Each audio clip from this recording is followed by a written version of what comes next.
ये कथा सुनना हर एक के लिए आवश्यक है, नितांत आवश्यक, कि ये परमपिता परमेश्वर की कथा है। देखिए सभी पवित्र धर्मों के पवित्र शास्त्रों व ग्रंथों के आधार पर आपकी पुस्तक अरदास पढ़ा रहा है।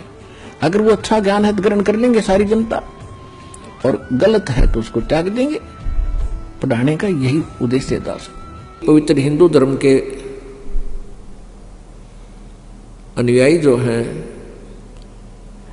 हिंदू, ये ब्रह्मा विष्णु महेश को अजरो अमर मानते हैं दंत कथा के आधार पर, लोक वेद के आधार,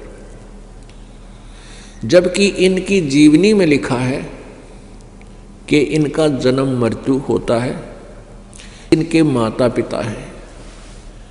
ये देखिएगा श्रीमद् देवी भागवत पुराण यानी शक्ति पुराण, श्रीमद् देवी भागवत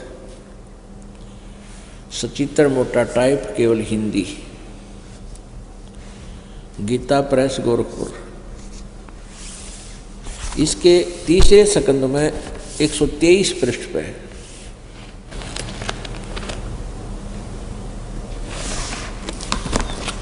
ये है संक्षिप्त देवी भागवत तीसरा स्कंद, पृष्ठ 123 पृष्ठ। यहां से शुरू करते हैं।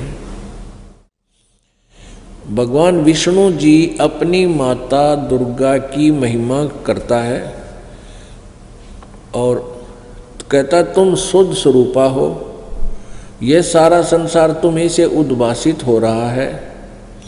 मैं ब्रह्मा और शंकर हम सभी तुम्हारी कृपा से विद्यमान हैं। हमारा आविर्भाव बिन जन्म, तिरोभाव बिन मृत्यु हुआ करता है। हमारा तो जन्म और मृत्यु, आविर्भाव और तिरोभाव होता है, अर्थात हम अविनाशी नहीं हैं। केवल तुम ही नित्य हो, तुम ही अविनाशी हो, जगत जननी हो, प्रकृति और सनातनी देवी हो। ये प्रकृति भी दुर्गा को ही कहते हैं। अब यहाँ देखिएगा, भगवान शंकर बोले देवी यदि महाभाग विष्णु तुम्हीं से उत्पन्न हुए हैं, प्रकट हुए हैं, तो उनके बाद उत्पन्न होने वाले ब्रह्मा भी तुम्हारे ही बालक हुए। फिर मैं तमोगुणी लीला करने वाला शंकर क्या तुम्हारी संतान नहीं हुआ, अर्थात मुझे भी उत्पन्न करने वाली तुम ही हो। शिवे संपूर्ण संसार की सृष्टि करने में तुम बड़ी चतुर हो। इस संसार की सृष्टि स्थिति और संहार में तुम्हारे गुण सदा समर्थ हैं। उन्हीं तीनों गुणों से उत्पन्न हम ब्रह्मा विष्णु एवं शंकर, यानी रजगुण ब्रह्मा, सतगुण विष्णु, तमगुण शिवजी शंकर, नियम अनुसार कार्य में तत्पर रहते हैं। अब इस पवित्र पुराण ने तीसरे स्कंद में 123 पृष्ठ पर यह स्पष्ट कर दिया कि ब्रह्मा विष्णु महेश ये तीनों नासवान हैं और दुर्गा इनकी जन्म देने वाली है, इनकी माता है, जननी है। अब देखिएगा श्री शिव पुराण, ब्रह्मा विष्णु महेश का पिता कौन है ये सिद्ध करने के लिए भगवान सदाशिव हैं। अर्वाचीन और प्राचीन विद्वान उन्हीं को ईश्वर कहते हैं।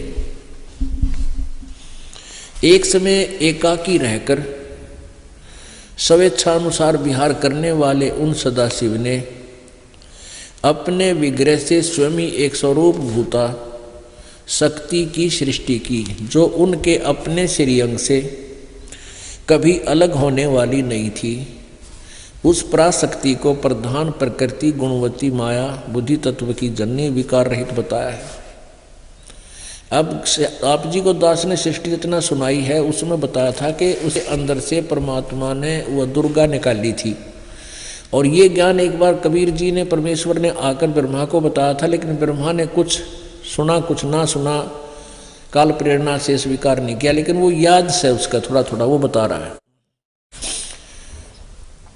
उस पराशक्ति को जो काल के अंदर से निकली थी, उस समय एकाकी रहकर स्वेच्छा अनुसार विहार करने वाले उन सदाशिव ने अपने विग्रह मन शरीर से स्वयं ही एक स्वरूप भूता शक्ति की सृष्टि की। जबकि परमेश्वर कबीर जी ने इस काल के अंदर से दुर्गा को निकाला था, जब उसने खा ली थी, जो उनके अपने श्रीअंग से कभी अलग होने वाली नहीं थी। उस पराशक्ति को प्रधान प्रकृति, गुणवती माया, दुर्गा को प्रधान भी कहते हैं, पराशक्ति भी कहते हैं, प्रकृति भी कहते हैं, और बुद्धि तत्व की जननी तथा विकार रहित बताया है। वह शक्ति अंबिका कही गई है। उसको प्रकृति, फिर दोबारा कहा है, प्रकृति भी कहते हैं, सर्वेश्वरी, त्रिदेव जननी, त्रिदेव रजगुण ब्रह्मा, सतगुण विष्णु, तमगुण शिव जी को उत्पन्न करने वाली, जन्म देने वाली त्रिदेव जननी, नित्य और मूल कारण भी कहते हैं। सदाशिव द्वारा प्रकट की गई उस शक्ति के 8 भुजाएं हैं।